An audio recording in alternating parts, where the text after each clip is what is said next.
नमस्कार, बहुत स्वागत है आपका।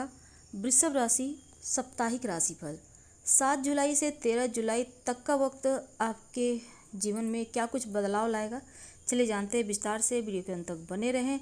और ये प्रेडिक्शन चंद्र राशि पर आधारित है। देखिए, चंद्रमा और उसकी गति पर आधारित ये साप्ताहिक राशिफल है और चंद्रमा 2.25 दिन में ही राशि परिवर्तन करता है।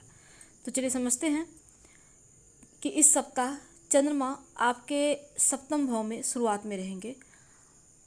तो सप्तम भाव, अष्टम भाव और नवम भाव में वो प्रवेश करेंगे। तो देखिए, सबसे तेज गति से चलने वाले चंद्रमा, अब हम समझते हैं कि जिस भाव में चंद्रमा बैठते हैं ना, उसको एक्टिव कर देते हैं। जिस ग्रह से साथ रहते हैं उसी ग्रह के अनुसार मिलकर एक्टिव होकर फल देते हैं। तो चलिए समझते हैं कि आपके लिए ये सप्ताह कैसा रहेगा। तो शुरुआत करते हैं। चंद्रमा आपके सप्तम भाव में है, तो वृषभ वालों यानी वृश्चिक राशि में, तो 7 जुलाई से 9 जुलाई तक यहाँ पे रहेंगे। अब चंद्रमा का सप्तम भाव में आना आपके लिए न्यूट्रल होता है, ना अच्छा ना बुरा, पर बेहतर होता है। और यहाँ पर मंगल की दृष्टि है, वो नीच के हो गए हैं। तो ऐसे में तीसरा केमद्रुम योग बना हुआ है। तो ऐसे में क्या होगा, 3 और शुक्र का प्रभाव है। तो शुक्र का प्रभाव तो अच्छा है, लेकिन अंगारक दोष भी बना हुआ है मंगल का प्रभाव से। तो क्या होगा, केमद्रुम योग नीच के हैं, अंगारक दोष। तो ऐसे में थोड़ा क्रोध रहेगा, वाणी में तेजी रहेगी और हो सकता है अपने इमोशंस पर आप कंट्रोल न कर पाए। तीसरे घर के स्वामी सप्तम में बैठे हैं, इच्छाओं पर कंट्रोल नहीं रहेगा। इसलिए आप बैंक बैलेंस को ज़रा बेहतर रखें, बेवजह खर्च करने से बचेंगे तो ज़्यादा अच्छा है। शुक्र का प्रभाव है, शुक्र आपके लग्नेश है, सप्तम को देख रहे हैं, तो महालक्ष्मी योग भी बना हुआ है। तो कहीं ना कहीं से रुका हुआ फंसा हुआ धन आएगा। शुक्र लक्ष्मी साथ में है, तो ऐसे में क्या होगा कि आप जो वृषभ वाले हैं, धन के लिए आपके लिए शुरुआत के जो 2 दिन हैं वो बहुत अच्छा है, 7, 8 और 9। तो अब देखिए, तीसरे घर के स्वामी नीच के हैं, केंद्र योग। तो ऐसे में इच्छाओं पर नियंत्रण ना रख पाने की गलती मत कीजिएगा। इच्छाओं पर कंट्रोल रखकर ही ये दिन गुजर जाने दें। 12वें घर के स्वामी हड़बड़ी में कुछ ऐसा कर सकते हैं जो नकारात्मक प्रभाव डाले, इसलिए ज़रा संभल कर रहिएगा। गुरु के छठे में होने से आपके लिए सकट योग है। तो सकट योग से क्या होगा कि कुछ चीज़ें डिले होगी, उत्सुकता रहेगी, इच्छाएं भी बढ़ेंगी, गुस्सा भी होगा।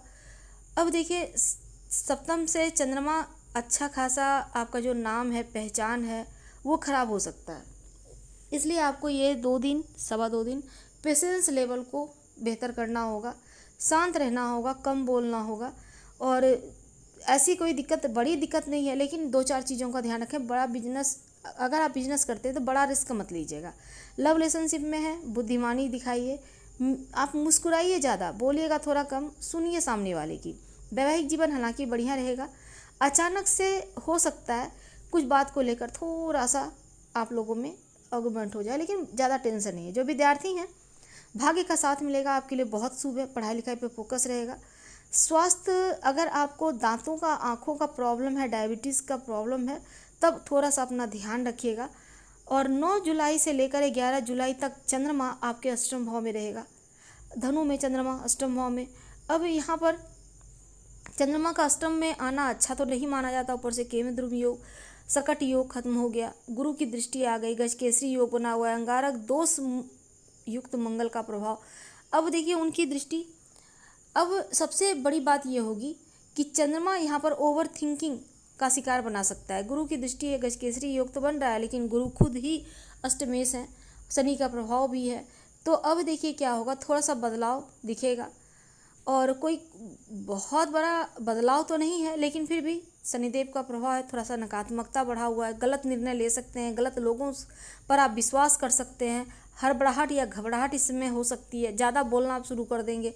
इसलिए इन चीज़ों पर कंट्रोल कर देते हैं तो ये दिन आपके लिए बहुत अच्छे रहेंगे। वृषभ वालों बहुत स्थिर स्वभाव के होते हैं आप, तो ऐसे में एक अच्छी चीज़ है कि आप चीज़ों पर कंट्रोल कर सकते हैं और आपकी प्रवृत्ति के अनुसार विरुद्ध में ये 2 दिन जा सकते हैं। पहले से केयरफुल रहिएगा, छोटी छोटी बातों को दिल से ना लगाएं।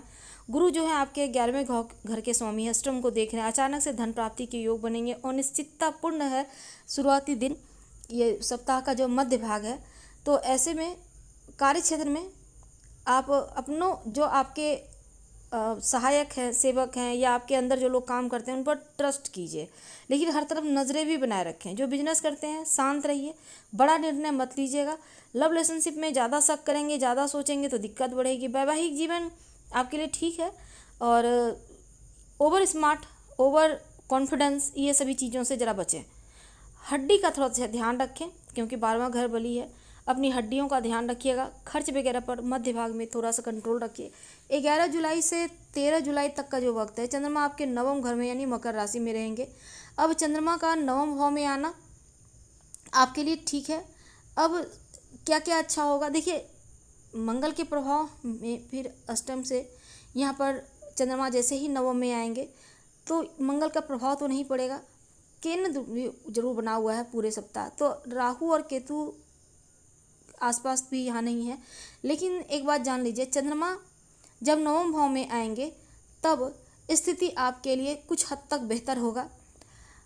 और दूसरा, 11 से लेकर 13 तक का वक्त, वैसे तो 13 को शनिदेव भी वक्री हो रहे हैं तो कुछ कार्य अटक सकते हैं। खुद को तैयार रखिएगा। बुध का प्रभाव है धनेश है, पंचमेश है, पैसा तो आएगा, धन प्राप्ति के नए मौके मिलेंगे। बुध चंद्रमा थोड़ा कन्फ्यूज़न भी देगा, तो सरलता सहजता प्राथमिकता दीजिए। कोई भी निर्णय बहुत सोच समझ कर लीजिए। और एक और चीज़ है कि अंतिम भाग मन मस्तिष्क में थोड़ा बदलाव लाएगा, तो ऐसे में आप थोड़ा फ्री महसूस करेंगे। लव रिलेशनशिप में है, बेहतर करने का रिश्तों को मौका मिलेगा। वैवाहिक जीवन आपके लिए बढ़िया रहेगा, और थोड़ा सा वक्त एक दूसरे को दीजिए। जो विद्यार्थी हैं, ज़्यादा घूमिए फिरिएगा और टेलीविज़न मोबाइल में जाइएगा तो दिक्कत है, इसलिए आपको पढ़ाई पर फोकस करना है, क्योंकि ये समय आपके फेवर में है। स्वास्थ्य के मामलों में हड्डी, नस या स्किन की प्रॉब्लम जो अभी तक चल रही थी लाइफ में, उससे आपको बहुत हद तक यहाँ पर राहत मिलती दिखेगी, और बड़ा धन लाभ प्राप्ति के योग बनेंगे। क्या करेंगे, देखिए पूरे सप्ताह हनुमान चालीसा का पाठ करके दिन की शुरुआत करें तो आपके लिए बढ़िया रहेगा। हम आपसे विदा लेते हैं। जानकारी अच्छी लगे तो लाइक कर सब्सक्राइब करें, शेयर करें, कमेंट करें। धन्यवाद। हम फिर मिलेंगे।